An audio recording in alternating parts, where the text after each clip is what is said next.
Assalamualaikum warahmatullahi wabarakatuh. Selamat siang semuanya. Perkenalkan kami dari kelompok 2. Saya Septiani Nurul Afni. Saya Vinanda Maulana. Saya Piko Alamsyah. Di sini kami akan membahas artikel yang telah kami buat tentang kejahatan phishing dalam dunia cybercrime di Indonesia. Yang pertama, pendahuluan. Pesatnya perkembangan teknologi informasi dan komunikasi juga diiringi dengan meluasnya penyalahgunaan teknologi informasi dan komunikasi, sehingga menjadi masalah yang sangat meresahkan, yaitu terjadinya kejahatan yang dilakukan di dunia maya atau yang biasa dikenal dengan istilah cybercrime. Berbagai kejahatan telah terjadi di dunia maya ini. Kasus-kasus tersebut tentu saja merugikan dan berdampak negatif. Kejahatan dunia maya semacam ini tidak hanya mencakup Indonesia, tetapi juga mencakup seluruh dunia. Beberapa kejahatan yang terjadi disebabkan oleh maraknya penggunaan email, e-banking, dan e-commerce di Indonesia. Metode yang kami gunakan adalah metode penelitian normatif dengan model deskriptif yang mengeksplorasi berbagai aspek terkait cybercrime. Metode pengumpulan data dilakukan dengan mengumpulkan dokumen, baik dokumen tertulis maupun dokumen elektronik, dari jurnal, artikel, makalah, dan lain-lain. Selanjutnya ke pembahasan. Pengertian cybercrime merupakan perbuatan melawan hukum yang dilakukan dengan menggunakan jaringan komputer atau internet yang berbasis pada kecanggihan teknologi komputer dan telekomunikasi untuk memperoleh keuntungan dengan merugikan pihak lain. Salah satu kejahatan cybercrime, phishing, termasuk dalam kejahatan cybercrime di mana sekarang ini marak terjadi tindak kriminal melalui jaringan komputer. Seiring perkembangan zaman, tindak kriminal juga semakin merabak ke seluruh dunia. Sehingga ancaman yang banyak terjadi saat ini juga melalui komputer. Bagi hacker, cara ini merupakan cara paling mudah untuk dijadikan serangan. Phishing merupakan suatu bentuk kegiatan yang bersifat mengancam atau menjebak seseorang dengan konsep memancing orang tersebut, yaitu dengan menipu seseorang sehingga orang tersebut secara tidak langsung memberikan semua informasi yang dibutuhkan oleh sang penjebak. Sumber-sumber ancaman phishing, salah satunya satu email. Berdasarkan survei yang telah dilakukan pada tahun 2014, ada lebih dari 120.000 serangan phishing yang berpuncak pada miliaran transmisi email. 65% dari serangan phishing mulai dengan mengunjungi link yang diterima dalam sebuah email. Website phishing pada website meliputi iklan dan sosial media, Facebook, Twitter, Instagram. Berdasarkan survei yang telah dilakukan, Facebook memperkirakan 8,7% dari akun yang berjumlah 83.090.000 bukan milik pengguna yang sebenarnya, dan perkiraan sekitar 1,5%, 14.320.000 adalah akun yang secara tidak sengaja menyebar isi berbahaya tanpa diketahui oleh pengguna, seperti pesan spam dan link yang mencurigakan. 3. Malware phishing yang dilakukan melalui penyebaran malware. Salah satunya adalah malware Codefresh yang telah membuat 81% pengguna menjadi korbannya. Selanjutnya yaitu teknik phishing. Yang pertama, email spoofing. Teknik ini biasa digunakan phisher dengan mengirim email ke jutaan pengguna dengan menyaru berasal dari institusi resmi.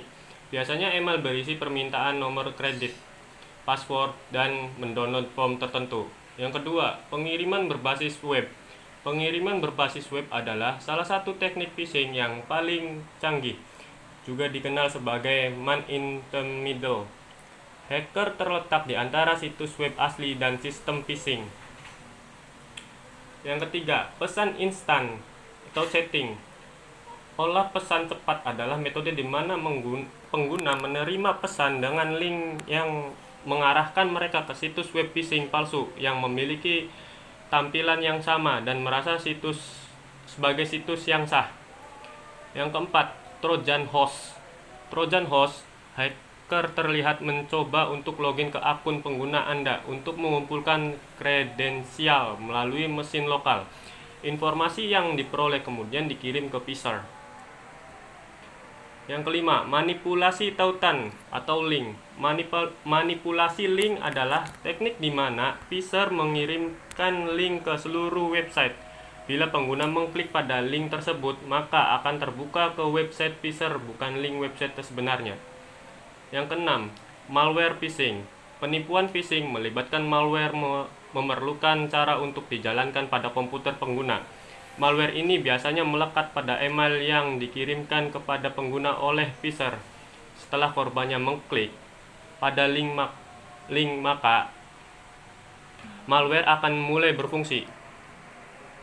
Selanjutnya, cara mencegah phishing. Yang pertama, mendeteksi dengan tools detect. Sekarang ini internet sudah dianggap sebagai makanan sehari-hari. Pasti kita pernah menjumpai situs-situs yang muncul tanpa kita inginkan dan mengandung informasi berhadiah yang menggiurkan. Tentu saja hal tersebut akan menarik kita untuk mengisinya dengan data penting tanpa tahu bahwa itu hanyalah situs phishing. Untuk mencegah hal tersebut, kita dapat menggunakan tools detect, yang mana dapat membedakan mana situs yang asli dan palsu atau phishing. Menggunakan add-ons web browser anti-tab nabbing. Cara penyerangannya, ketika pengguna membuka banyak tab, phishing tersebut akan terbuka di sela-sela tab yang lain. Saat pengguna lengah, maka tab tersebut akan dibuka dan serangan dimulai. Tab palsu itu disamarkan menjadi salah satu tab yang dibuka oleh pengguna dan tab asli yang sebelumnya lenyap. Untuk itulah serangan ini dianggap serangan yang pintar karena tidak lagi menggunakan link yang diklik dulu agar pengguna masuk perangkap user. Yang ketiga, menggunakan mekanisme pre-filter. Pencegah phishing juga dapat dilakukan dengan pengguna anti-phishing. Pre-filter ini, di dalam pre-filter terdapat 3 bagian pencegah, yakni site identifier, login from vendor, dan web page filter generator. Ketiganya tersebut melakukan pencegah secara berurutan. Site identifier digunakan untuk mengurangi jumlah perhitungan situs yang tidak perlu dan hanya mendeteksi halaman yang sah. Yang keempat, self-efficacy. Untuk mencegah terjadinya phishing, tidak hanya membutuhkan suatu aplikasi atau software anti-phishing, melainkan juga membutuhkan self-efficacy. Self-efficacy adalah keyakinan individu dalam mengambil tindakan pengamanan. Dengan memiliki sikap tersebut, dapat menunjukkan kepercayaan individu dalam pemecahan masalah dan penyelesaian tugas sesuai kemampuan mereka sendiri. Selanjutnya, kesimpulan. Dapat disimpulkan bahwa cybercrime merupakan kejahatan yang timbul karena dampak negatif pemanfaatan teknologi internet. Cybercrime ini bukan hanya kejahatan terhadap komputer, tetapi juga kejahatan terhadap sistem jaringan komputer dan pengguna. Pelaku cybercrime saat ini melakukan kejahatan tersebut bukan hanya karena mempraktikkan keahlian yang dimiliki, tetapi juga karena motif lain seperti uang, dendam, politik, iseng, dan sebagainya. Cybercrime dilakukan oleh orang-orang yang memiliki kemampuan tinggi terhadap komputer dan jaringannya. Sekian dari kelompok kami, kurang dan lebihnya mohon maaf. Terima kasih. Wassalamualaikum warahmatullahi wabarakatuh.